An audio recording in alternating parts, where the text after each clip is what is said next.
A ceasefire between Israel and Hamas is under strain after Israel claimed one of the bodies returned by Hamas was not a former hostage. The remnants of 2 more bodies are expected to be handed back to Israel in the coming hours, which takes the number to 9. That's well short of the expected total of 28. But Hamas now says it's handed over all the hostages and bodies that it's been able to recover so far. But it now says special equipment is needed to recover those remaining bodies. This as the first burial for the returned deceased hostage from Gaza took place overnight. Adam Parsons has more from Jerusalem. Guy Ilov was 26 years old.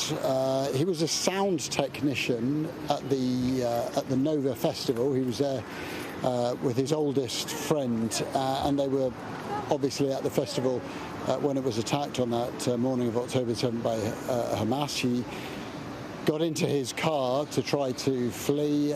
His friend alongside him was shot, and Guy Ilov was also shot and wounded. He was taken alive into Gaza by Hamas, and it's understood that he went to Al-Shifa hospital and didn't receive anywhere near sufficient medical treatment and died during October 2023 in the hospital. Now, the reason we know those details is because another hostage called Maya Regev was allowed to go and visit him in the hospital and has told a pretty emotional story, actually, of how she was brought to Shifa, that how Guy Ilov was told that the Hamas had a surprise for him, and he thought that it was sage tea. In fact, Maya Regev walked in and sat with him. She didn't know him then. She spent a lot of time with him, got to know him, and said that after his death, she would return back here to Israel and bear witness to his family and tell them about his state, about his thoughts, about what he was like in those final days. So it's a pretty harrowing and sad story. I mean, to be honest, it's a bleak tale.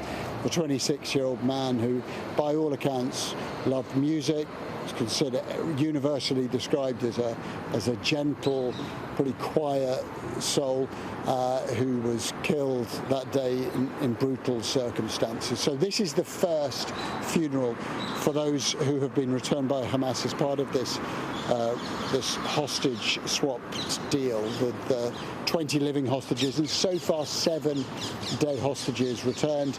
A 4th person who was returned yesterday, the IDF has said, was not one of their hostages, and that is adding to this question about whether the ceasefire can be sustained. And these funerals are continuing to be held. This happening right now in Jerusalem as it's getting late in the evening there as well. This is the funeral of Daniel Shimon Peres, which is taking place right now in Jerusalem.